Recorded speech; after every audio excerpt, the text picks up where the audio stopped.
کے ساتھ. تو اس میں ہم نے مختلف پروجیکٹس پہ کام کیا، جیسا کہ ہمارے پاس پیرخانہ پہ بہت سے لوگ آتے ہیں اور آ کر ان کا کیا کام ہوتا ہے کہ وہ اپنے مسائل سے ہمیں آگاہ کرتے ہیں، اور آگاہ کر کے تو پھر ضرورت اس بات کی ہوتی ہے کہ ہم ان کو اس مصیبت میں نہ رہنے دیں، بلکہ ہم پریکٹیکل ان کو وہاں سے نکالیں. یہ سمجھ لیں کہ ایک ضرورت کے تحت مرض وجود میں آئی، جو کہ ایک اسلامک این جی او کے نقطہ نگاہ سے ہم نے اس کو بنایا ہے. دیکھیں، اسلام نے جو ہمیں سکھایا وہ یہ کہ صرف آپ زبانی تبلیغ کے ساتھ لوگوں کو اسلام کی طرف نہیں لا سکتے، بلکہ اسلام نے ہمیں پریکٹیکل لوگوں کے ساتھ ان کی مشکلات کو سالو کرنے کے لیے ہماری تربیت کی گئی ہے. اس تربیت سے ہم دور ہوئے تو نتیجہ یہ ہوا کہ آج آپ دیکھیں دنیا بھر کے اندر مسلمان پس رہے ہیں، اور اس کی سب سے بڑی وجہ یہ ہے، اور ایک اہم چیز یہ بھی بتا دوں کہ پسنے کی وجہ یہ ہے کہ لوگ دین سے دور ہیں، اور دین سے دوری کی جو وجہ کہ وہ یہ ہے کہ ہم نے دنیا کو پکڑ لیا ہے، دین کو کنارے کر دیا ہے. اور سب سے بڑا ہمارے ساتھ جو ایک مس ہیپ ہو چکا ہے وہ یہ کہ ہم بیک وقت دیندار اور دنیا دار نہیں ہیں. اگر ہم دیندار ہیں تو صرف دیندار ہیں، اگر دنیا دار ہیں تو پھر دنیا دار ہیں.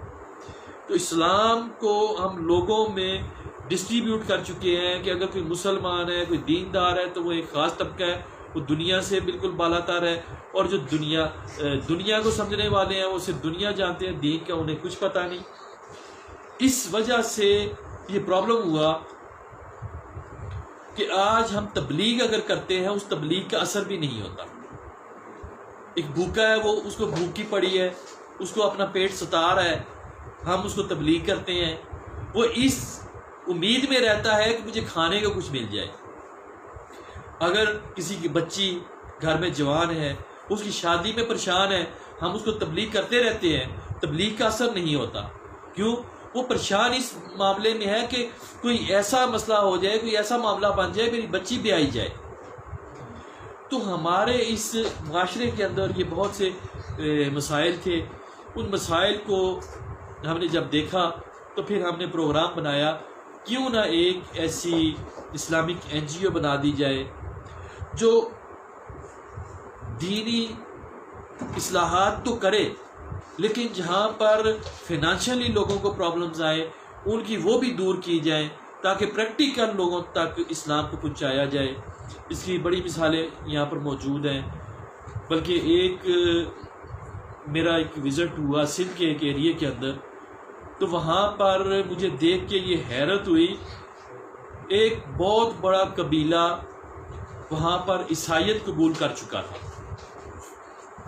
میں نے ان سے سوال کیا کہ مجھے پتہ چلا ہے یہاں پر مسجد بھی ہے، اور آپ لوگ اپنے آپ کو مسلمان کہتے بھی تھے، سمجھتے بھی تھے، لیکن یہ کیا معاملہ ہے کہ مسجد کو آپ نے بند کر کے وہاں باڑہ بنا لیا ہے، جانور وہاں پر باندھے ہوئے ہیں. اور تو مجھے کہنے لگے کہ اسلام کیا ہے. میں نے اسلام کا تعارف کروایا. انہوں نے کہا دیکھیں، جب ہم بھوکے تھے، ہمیں روٹی کی ضرورت تھی، ہمیں کھانا چاہیے تھا، ہمارے بچے بھوک سے بلک رہے تھے، اس وقت یہاں پر مولوی حضرات آتے تھے، وہ بات کر کے جاتے تھے اور پھر ہمارے ہاتھ سے لے کر جاتے تھے. تو آپ اس اسلام کی بات کر رہے ہیں، یہ دین ہے؟ ہاں، باہر سے جو لوگ آئے انہوں نے ہمیں میسیج دیا، انہوں نے ہمیں بتایا کہ ہمیں عیسیٰ یسوع مسیح نے ہمیں بھیجا ہے اور ہمیں یہ ڈیوٹی دی ہے کہ یہ بھوکے لوگ ہیں، ان کو کھانا دو. لہٰذا وہ لوگ آئے، ہمیں یہاں پر بہت زیادہ مویشی خرید کر دیے. ان مویشی خرید کر دینے کے بعد کیا ہوا کہ ہم نے ان کی پرورش کی، ان سے بچے لیے، ان کو باہر کے علاقوں میں جا کر بیچتے رہے. نتیجتاً ہمیں پیسہ ملتا رہا، ہمیں اناج ملتی رہی، ہمیں کھانے کی جو پریشانیاں تھیں وہ ختم ہو گئی. تو وہ حقیقی دین ہے جو کہ یسوع مسیح نے پیغام دے کر بھیجا اور ہم نے قبول کیا اور ہمیں کھانا ملا، تو اس دین کو ہم کیوں چھوڑ دیں؟ جو دین آپ کہہ رہے ہیں وہ ہم کیسے اپنا لیں کہ ہم بھوکے تھے ہمیں کھانا بھی آپ نہ پرووائڈ کر سکیں؟ تو یہ کچھ ایسے معاملات تھے۔ جب یہ ساری چیزیں دیکھی تو پھر ہم نے سوچا کیوں نہ ہم ایک ایسی فاؤنڈیشن ترتیب دیں جو کہ کم و بیش ایسی جگہوں پہ جا کے کام کرے جہاں پر اسلام کا چہرہ مسح کر دیا گیا کہ یہ فلائی اور رفائی کام نہیں کرتے، یہ تو ہاتھ سے لینے والی دنیا ہے اور مسلمان سیلفش ہیں، خود غرض ہیں۔ یہ دنیا کے اندر یہ باتیں پھیلائی گئی ہیں، اور اس کی ریزن کیا ہے؟ اس کی ریزن صرف یہ ہے کہ ہم لوگوں نے اپنے چھوٹے مفادات کی خاطر اجتماعی طور پہ اپنا کوئی ادارہ نہیں بنایا، اجتماعی طور پہ اپنی کوئی NGO نہیں بنائی جس سے کہ یہ سارے کام ہوتے اور لوگوں تک یہ میسج پہنچتا کہ اسلام وہ واحد دین ہے جس نے سب سے پہلے رفائی اور فلاحی کاموں کی بنیاد رکھی۔ اس سے پہلے دنیا میں رفائی اور فلاحی کنسیپٹ ہوا ہی نہیں کرتا تھا، لیکن وہ صرف کتابوں میں رہ گیا ہے، وہ صرف باتوں میں، تقریروں میں رہ گیا ہے۔ عملی طور پر ایسا کچھ بھی نہیں۔ عملی طور پہ اگر ہمارے ساتھ پڑوسی بھوکا سو جائے تو ہمیں کوئی سر درد نہیں۔ اگر ہمارا کوئی رشتہ دار دوائی نہ ہونے کی وجہ سے، علاج نہ کروا سکنے کی وجہ سے دنیا سے چلا جائے، ہمیں اس سے کوئی غرض نہیں۔ بلکہ آج ہم نے کیا کیا، ایک واقعہ میرے سامنے جب گزرا تو میں اس قدر پشیمان ہوا کہ یار اسلام کا تو یہ میسج نہ تھا جو آج ہم کر رہے ہیں۔ ایک شخص ہندوستان سے مائگریٹ کر کے پاکستان میں آیا ہوا تھا، بچپن میں بالکل چھوٹا سا، اکیلا یہاں پر آیا۔ کچھ لوگوں نے لے پالک بنا کے اسے پالا، اس کے بعد اس کو شادی کروا دی، وہ شادی اس کی ہو گئی، اس کے بچے ہو گئے۔ اچانک ہارٹ اٹیک ہونے سے وہ مر گیا۔ جب مر گیا تو آس پڑوس جتنا بھی تھا، محلے دار جتنے بھی تھے، انہوں نے کہا جلدی سے کل کا انتظام کرو۔ اب جو جمع پونجی اس کی بیوہ کے پاس تھی وہ ساری کی ساری انہوں نے کل پہ لگا دی۔ 3-4 دن کھانا وغیرہ جو بھی ہوا، تو میں اس وقت پشیمان ہو گیا، پریشان ہو گیا جب میں نے دیکھا اس شخص کا 12 سال کا بیٹا جو سکول پڑھ رہا تھا، وہ تیسرے دن مارکیٹ کے اندر جا کے چھوٹے سے شاپر بیگ کے اندر پینسلز اور پین وغیرہ مختلف چیزیں لے جا کر وہاں پر بیچنا شروع ہو گیا۔ تو میں نے اسے پہچان لیا، میں نے کہا بیٹا بات سن، تو فلاں کا بیٹا ہے؟ کہتا جی جی۔ میں نے کہا یہ کیا؟ کہتے انکل ابو فوت ہو گئے، تو اب کیونکہ وہ ہمارے پاس جتنا بھی کچھ تھا ہم نے 2-3 دنوں میں لوگوں کو کھلا دیا، اب ہمارے پاس کچھ بھی نہیں ہے۔ تو امی نے کہا یہ بیچو گے تو پھر آہستہ آہستہ تمہیں کچھ کاروبار بھی سیکھ لو گے، تو یہ جا کر بیچنا شروع کرو تاکہ ہمارا چولہا جلنا شروع ہو جائے۔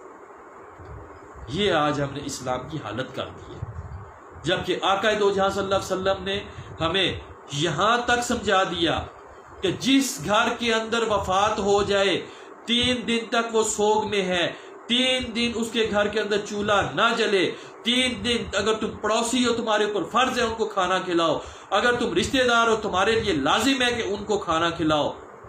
آج حالت یہ ہے کہ ہم نے اس حقیقی دین کو مسخ کر کے ہم نے کیا کیا کہ ہم نے اس گھر کے اوپر بوجھ ڈال دیا کہ وہاں سے جا کر ہم نے کھانا شروع کر دیا۔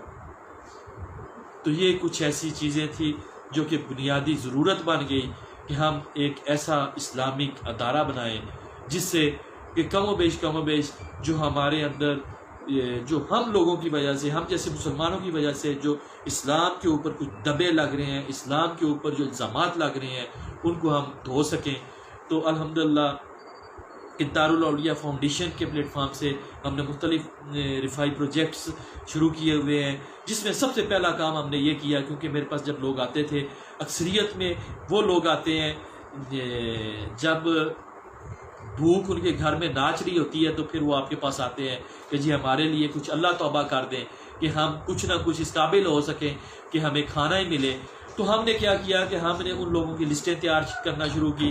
نتیجتاً ہم نے کیا کیا کہ پہلے مرحلے میں ان لوگوں کے گھروں میں ماہانہ اپنے اس فاؤنڈیشن سے ہم نے راشن دینا شروع کر دیا, کیلکولیٹ کر کے کہ کتنے افراد ہیں, کون کون سی ان کی ضروریات ہیں. سب سے پہلا کام ہم نے یہ کیا. اس کے بعد پھر ہم نے اور بھی مختلف پروجیکٹس پہ کام کیا, اور اللہ سے انشاءاللہ تعالیٰ دعا کرتے ہیں کہ مزید پروجیکٹس کے اوپر اللہ تعالیٰ ہمیں کام کرنے کی توفیق عطا فرمائے, اور اسلام کے اوپر جو دبا لگا ہوا ہے کہ یہ صرف لینے کا دین ہے, دینے کا دین نہیں ہے, اس کو ہم نے ختم کرنا ہے. اور اس کو ختم کرنے کے لیے ہمیں کوشش کرنا ہوگی کہ ہمیں ایک اجتماعی اپنا کوئی ادارہ بنانا پڑے گا, جس سے کہ لوگوں تک یہ میسج پہنچے کہ مسلمانوں میں بھی ایسے ادارے موجود ہیں. جیسے کہ میں آخری بات کر کے اپنی بات کو ختم کرتا ہوں. آپ لوگوں نے سنا ہوگا شش امامیہ کچھ لوگ ہیں, پرنس آغا خان جن کے اس ٹائم خلیفہ چل رہے ہیں. میں نے پریکٹیکل دیکھا کہ ایک شخص اس کی جماعت سے تھا جس کو نقصان ہوا, اس کا بحری بیڑا ڈوب گیا. تو اس نے جب اناؤنس کیا تو پرنس آغا خان نے فوری طور پہ اپنی کمیونٹی کے اندر یہ اعلان کر دیا کہ فلاں شخص کے پاس جاؤ اور اس سے مٹن کلو کے حساب سے خریدو, کم سے کم کلو, جتنا زیادہ خرید سکتے ہو تم نے خریدنا ہے. اس شخص سے کہہ دیا کہ اپنے گھر پہ اپنی کوٹھی پہ تم نے کسائی رکھنا ہے, وہاں بکرا رکھو, اسے ذبح کرو, وہاں پہ تول کے 1.5 لاکھ روپے کلو تم نے مٹن دینا ہے. نتیجہ تمام کمیونٹی اس کی آئی, اس سے کسی نے کلو لیا, کسی نے 2 لیا, کسی نے 4 لیا, کسی نے من لیا. تھوڑے ہی وقت میں اس نے اپنا نیا بیڑا خریدا اور سمندر میں لے گیا. تو اب یہ اس کمیونٹی کی مثال دے رہا ہوں. ہم تو مسلمان ہیں, ہماری تربیت کرنے والے محمد رسول اللہ صلی اللہ علیہ وسلم, اور وہ تربیت کر گئے کہ تم نے اپنے لوگوں کے ساتھ کیسے چلنا ہے, اپنے لوگوں کو کیسے سپورٹ دینی ہے. اور وہ پریکٹیکل ہوا بھی. صحابہ کی یہ حالت ہو گئی جس کی 2 بیویاں تھیں, اس نے کہا ایک تم پسند کرو, میں طلاق دیتا ہوں, تم شادی کر لو, اور اگر میری جتنی پراپرٹی ہے آدھی پراپرٹی کے تم وارث ہو, اس کے نام کر دی. یہ پریکٹیکل محمد رسول اللہ صلی اللہ علیہ وسلم کی تعلیمات سے ہوا. آج ہمیں ضرورت ہے کہ ان تعلیمات کو ہم اجاگر کریں. یہ وہ سنتے ہیں جن کو آج تک ہم لوگ سمجھے ہی نہیں. ہم وہ سنت سمجھتے ہیں جس میں ہمارا کوئی نقصان نہیں ہو رہا ہوتا بظاہر, جبکہ حقیقت یہ ہے کہ صدقات اور خیرات ان چیزوں سے نقصان نہیں ہوتا, بلکہ بظاہر ہمیں نقصان نظر آ رہا ہوتا ہے, تو اس لیے ہم اس سے پیچھے رہتے ہیں. تو انشاءاللہ تعالی ہم اس پلیٹ فارم سے ہم نے یہ پلاننگ کی ہوئی ہے کہ جو مسلمانوں کے اوپر ایک دبا ہے اس کو ہم نے دور کرنا ہے, اور اس کے لیے ہم نے الحمدللہ پروجیکٹ سٹارٹ کیے ہوئے ہیں. اور انشاءاللہ تعالی آپ جیسے لوگوں کی سے بھی ہم توقع رکھتے ہیں کہ آپ جس جگہ جہاں بھی ہیں, آپ ہمارے پلیٹ فارم, ہماری چھتری کے نیچے وہیں پر بیٹھ کے وہیں پر کام کریں, اس کو منظم کریں, تاکہ ہم ایک اسلامک NGO کو متعارف کروا کے مسلمانوں کو ان جو عملی طور پہ ہم کمزوریاں ہیں ان سے باہر لا سکیں, اور پریکٹیکل ان کو ہم سپورٹ کر کے اسلام کی طرف ان کو راغب کر سکیں. آج مسلمان ناراض ہے. کس وجہ سے ناراض ہے؟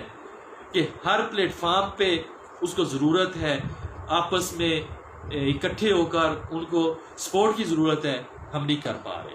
یہ بھی تو اللہ کے رسول کی سنتوں میں سے سنت ہے کہ آپ اجتماعیت میں آ جاؤ اور ایک دوسرے کے مسائل کو حل کرتے جاؤ, تاکہ کوئی مسئلہ بنے ہی نہ.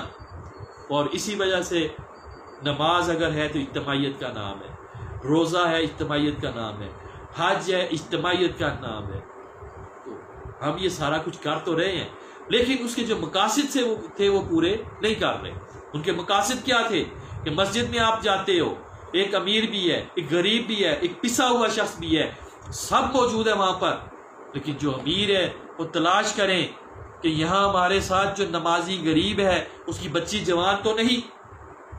مسجد میں بیٹھ کے وہ اکٹھا کریں اور کہہ دیں کہ لو بھائی تمہاری بچی کو بیانے کا حق ہم ادا کریں گے، یہ ہماری ذمہ داری، تو ہمارے معاشرے میں بے ترتیبی نہ ہوتی، ہمارے معاشرے میں بچیاں بوڑھی نہ ہوتی۔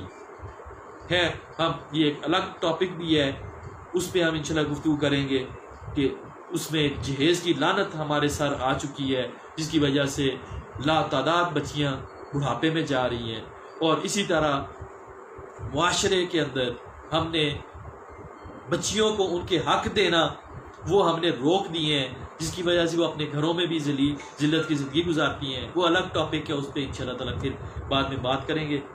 آپ سے اجازت چاہتے ہیں۔ السلام علیکم۔